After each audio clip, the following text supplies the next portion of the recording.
Hi guys, back once again for another video, and this time I'm talking about Star Trek Deep Space Nine in its entirety. I have finished the series and I'm going to talk about that series to completion. Now, something you should realise right now, and I'm going to tell you it right away, is that I have been out this evening for a reggae night and I've slugged back a few and I'm quite rat-arsed. This is probably the worst time ever to knock a camera on and actually talk about a show, right? But I thought this evening would be the best time to do it because I'm actually going to move on to doing the top 5 Deep Space Nine episodes and Voyager eventually. But in between that, I'm also going to be doing the Adam West Batman series. So I thought tonight would be the best time to do it, and like I said, I went up for a reggae night and I've put a few down me, and with the medication I'm on, I'm not so sure that's a good idea, but I have, and I am quite drunk. So if this is incoherent, I'm probably going to wake up tomorrow morning and go, oh my god, what have I done? But yes, I'm going to get through this, okay? So this is me talking about Deep Space Nine in its entirety. Because Star Trek Deep Space Nine, I'm going to slow down because I realise my Welshness is coming out.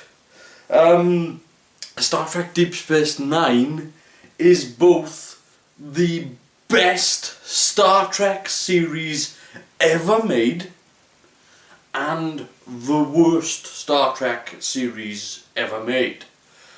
And the reason why that is because I think if you look at the Star Trek overall, the original series sets up a set of ethics, a set of morals, a set of codes that you follow, and when it gets to later seasons of Star Trek, when we're talking about not just the original series but the Next Generation, the Next Generation is the true successor to Star Trek because it literally picks up those codes and follows them. It's doing exactly the same thing. It's got the Enterprise D, it's seeking out new life and new civilizations and boldly going where no one has gone before. And it's literally the successor of Star Trek, if somewhat a Star Trek clone. And look, hey, I love me some Star Trek The Next Generation, but what I think is great about Deep Space Nine is the departure. And I've already done a video talking about why I don't like Season 1 and 2 of Deep Space Nine, and that's because, if I'm being honest, Season 1 and 2 of Deep Space Nine didn't know what it was. It genuinely didn't have a clue as to what the hell was happening. And it was one of those shows which was telling, not showing. So it was really boring. I'm sorry to tell you this, but it was really boring. But Season 3 of Deep Space Nine comes around, and something happens between Season 2 and Season 3, and whatever happened in our writing room changed the series around, because the season 3 and to Season 7, sorry, I'm very rat-arsed.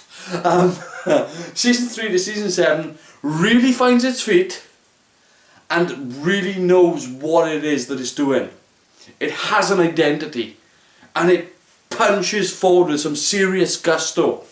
Now, not everything in between Series 3 and Series 7 is great, but my word do they do some good stuff.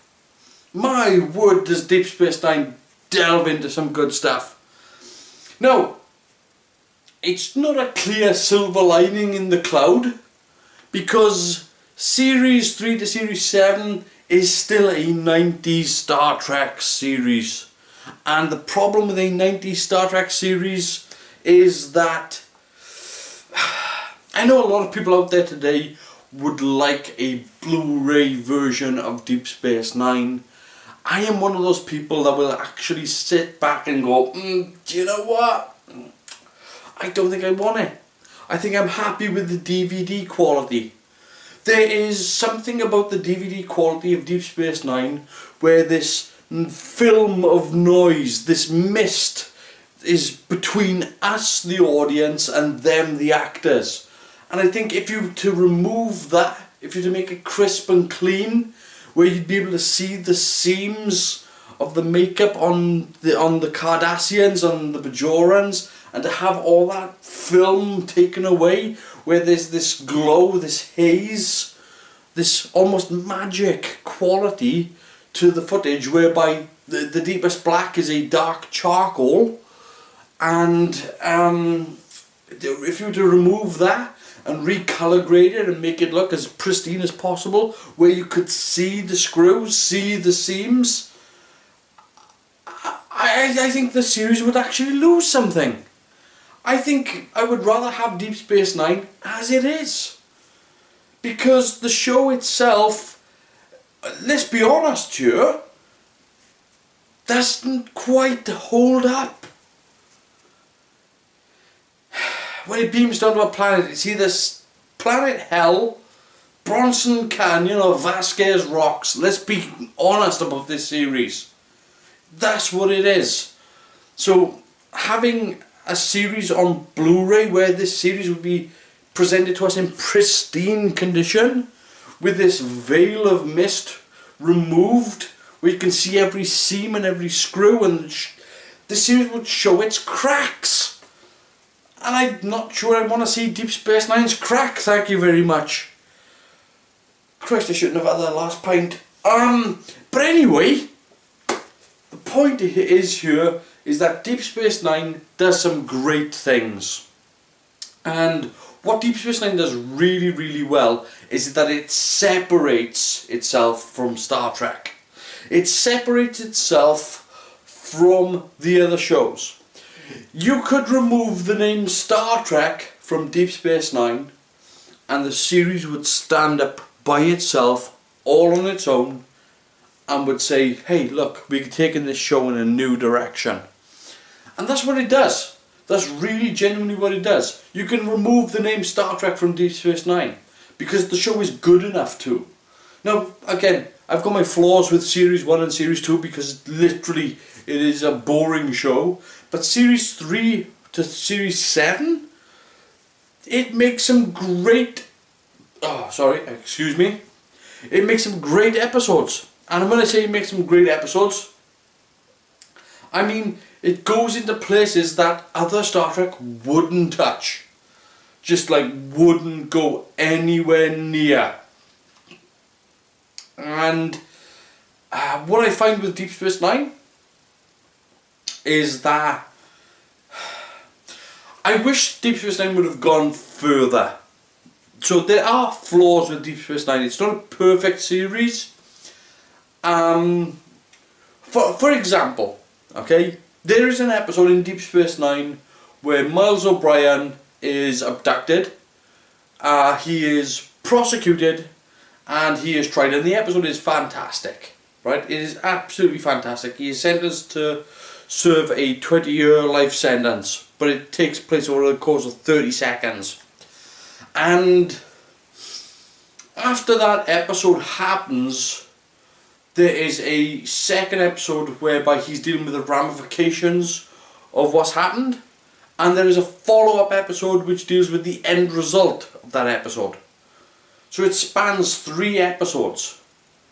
And then the next episode, Miles O'Brien is back to normal. He's his genuine homuncular self. And it's one of those episodes whereby when you look at Deep Space Nine in its entirety, that's one of the episodes whereby you think, do you know what? That character should have been changed permanently.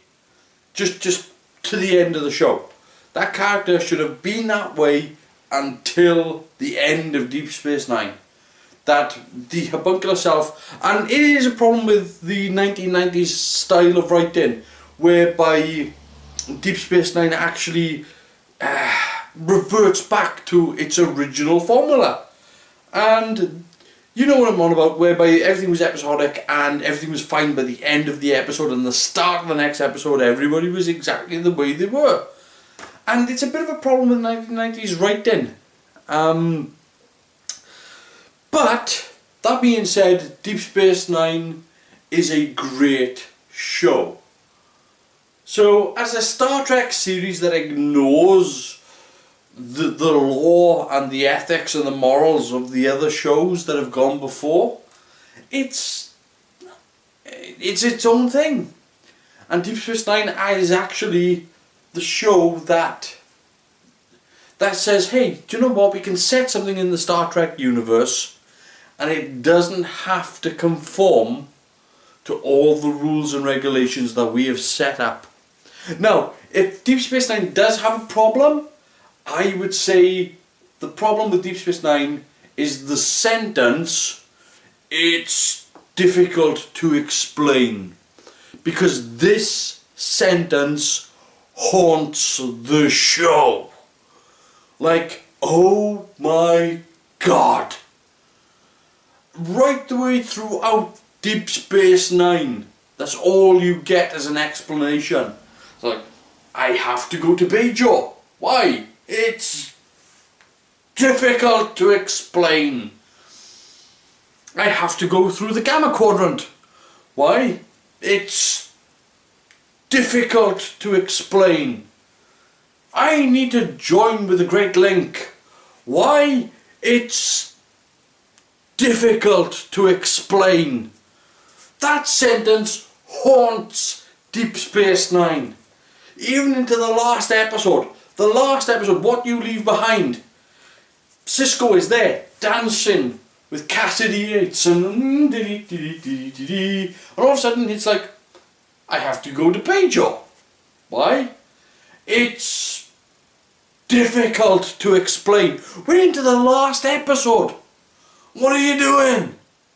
It might be difficult to explain, but at least try. And the problem I've got with that sentence is that one, it's an easy way out, but number two, you're adults and you don't need to explain yourself. If you said, I need to go to Bajor, why? Because I want to. You're an adult, fine. Go to Bajor. I mean, oh my God, this is the sentence that absolutely drives me wild. And it has to do with the fact that I think Deep Space Nine is probably the first sci-fi show that I really know of that is attempting to combine a religion with a science fiction. And if I'm being absolutely honest, it does in some sort of success. That it does actually eventually make the thing work. Even though after viewing the show, I will say that What You Leave Behind isn't as good as I remember it. Like, these people keep saying goodbye, but they just won't go away. It's like watching Return of the King. I remember watching it at the time and thinking, wow, this is a good way to say goodbye. But if you binge watch the show, What You Leave Behind is one of those episodes where you go, why aren't they leaving? They're still here. Why won't they go away? So overall I would say that Deep Space Nine takes some steps into some serious dark territory. It tries to deal with stories of war. It tries to deal with the ramifications of actions. It tries to deal with PTSD. It tries to deal with what happens when war doesn't go our way. The only problem with Deep Space Nine is, in that sense, is that it doesn't really follow through on those stories, and it has a way of saying these stories only matter to the end of its, to the conclusion of the story then.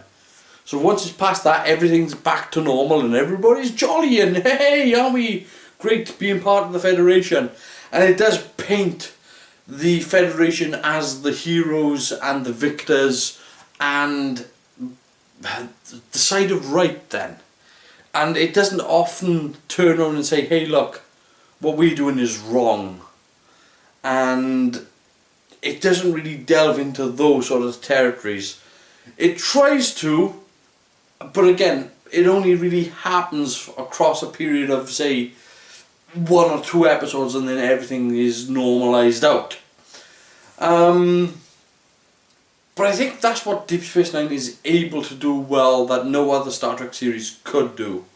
And that is to delve into the darker realm of Star Trek. To enter into that universe, to be a part of the Federation, to be a part of the Klingons, the Romulans, the Cardassians, all these sorts of races, to actually look at it and be a bit more adult about it. I think I'm going to leave that there. I don't think there's a whole hell of a lot to say about Deep Space Nine. I will say that for the majority, I would say, particularly between seasons 3 and season 7, I love this show. I would say that probably there are some stinkers of episodes between season 3 and season 7, but at least they're trying to push the Star Trek universe into new territory. And I'm going to leave that there. I think that I've said enough. I firmly believe that Star Trek Deep Space Nine, again, is both the best version of Star Trek and the worst, because it's the best because it pushes us into new territory that we've never explored before, and is the most human series that we've ever seen. At the same time, it ignores what Star Trek is to accomplish its goals. So whilst being the worst Star Trek series, if you discount it as part of Star Trek and just call it Deep Space Nine, then it's a really great series. And yeah, that's where I'm going to leave that. Anyway, let me know what you think of Star Trek Deep Space Nine. Christ, I'm rat-assed. Holy shit. Let me know what you think of Deep Space Nine in the comments down below. Also, if you've enjoyed this video, give me the thumbs up. I've enjoyed this video. I've enjoyed this video somewhat. Oh god, I'm going to regret this in the morning. Give me the thumbs up button. Share this video if you've liked it. But until next time, I will see you later, guys. Christ, I'm going to be hungover.